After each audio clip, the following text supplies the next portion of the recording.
আসসালামু আলাইকুম। প্রথমে জানাবো সংবাদ শিরোনাম।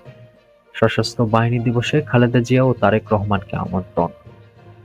শেখ হাসিনা পালানোর পর আমাদের মনোজগতে বিশাল পরিবর্তন ঘটেছে বললেন আমির খসরু। জানাবো প্রয়োজনে আবারও অভ্যুত্থান হবে, সার্জিসের কঠোর হুঁশিয়ারি। এবং সর্বশেষ জানাবো পাঠ্যপুস্তকে ওয়াসিমের নাম না রাখা চরম বৈষম্যমূলক, জানিয়েছে ছাত্রদল। শুনছিলেন শিরোনাম, এবারে বিস্তারিত। সশস্ত্র বাহিনী দিবসে খালেদা জিয়া ও তারেক রহমানকে আমন্ত্রণ।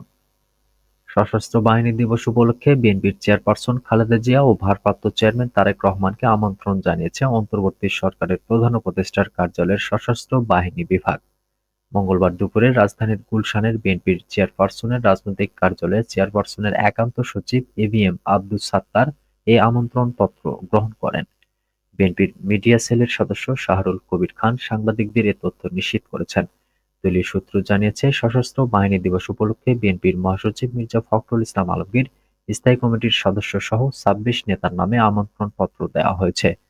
২১ নভেম্বর বৃহস্পতিবার সশস্ত্র বাহিনী দিবস উদযাপিত হবে।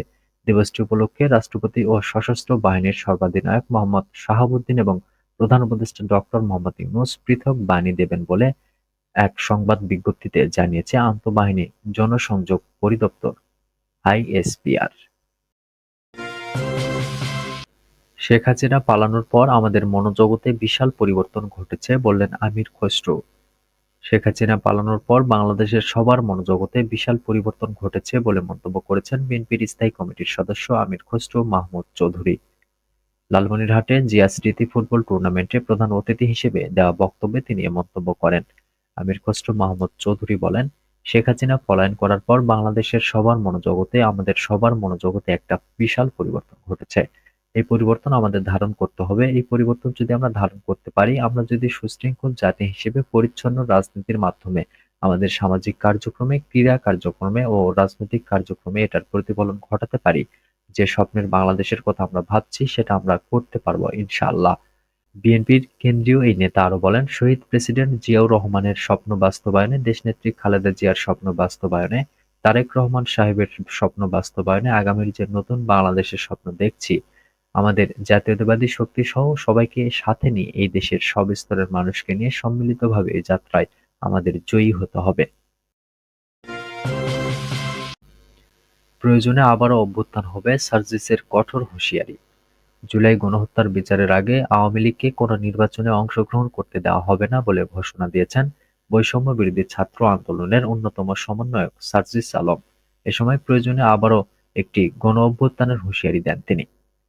মঙ্গলবার বিকেলে ৩:৩০টায় সামাজিক যোগাযোগ মাধ্যম ফেসবুকে দেওয়া এক পোস্টে তিনি এ ঘোষণা দেন। ফেসবুকে সার্জিস লিখেছেন, গণহত্যার বিচারের পূর্বে আওয়ামী লীগকে কোনো নির্বাচনে অংশগ্রহণ করতে দিব না। প্রয়োজনে দ্বিতীয় অভ্যুত্থান হবে। এর আগে আওয়ামী পুনর্বাসন নিয়ে স্ট্যাটাস দিয়েছেন বৈষম্য বিরোধী ছাত্র আন্দোলনের অন্যতম সমন্বয়ক হাসনাত আব্দুল্লাহ। ফেসবুকে হাসনাত লিখেছেন, ছেলেদের রক্তের উপর পা রেখে দিল্লিকে কিবলা বানিয়ে ক্ষমতার মসনদে যাওয়ার আকাঙ্ক্ষা জনগণের মুক্তির নিয়তের সাথে বিশ্বাসঘাতকতা। আওয়ামী পুনর্বাসনের জন্য যারা উদ্যোগ নেবে তাদের ইতিহাস গণশত্রু হিসেবে চিহ্নিত করবে।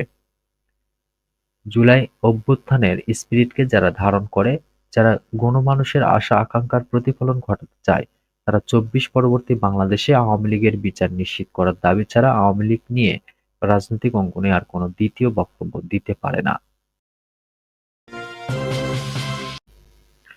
পাঠ্যপুস্তকে ওয়াসিমের নাম না রাখা চরম বৈষম্যমূলক, জানিয়েছে ছাত্রদল। পাঠ্যপুস্তকে শহীদ আবু সাইদ ও মীর মুগ্ধের নাম অন্তর্ভুক্ত করার সিদ্ধান্ত নিলেও চট্টগ্রাম কলেজের ছাত্রদলের সদস্য শহীদ ওয়াসিম আকরামের নাম বাদ দেওয়াকে চরম বৈষম্যমূলক পদক্ষেপ বলে মন্তব্য করেছেন ছাত্রদলের সাধারণ সম্পাদক নাসির উদ্দিন নাসির।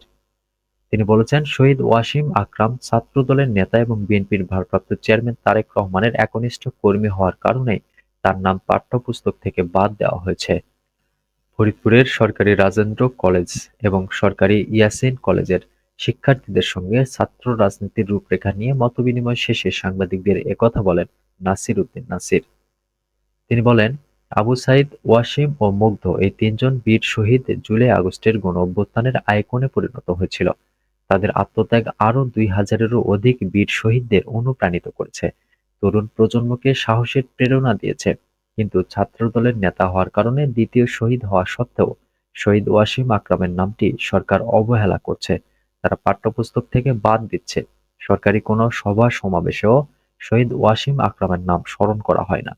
ছাত্রদল পরিচয়ে শহীদ হওয়ার কারণে কোনো শহীদের প্রতি বৈষম্য করা গণ-অভ্যুত্থানের মূল চেতনার পরিপন্থী।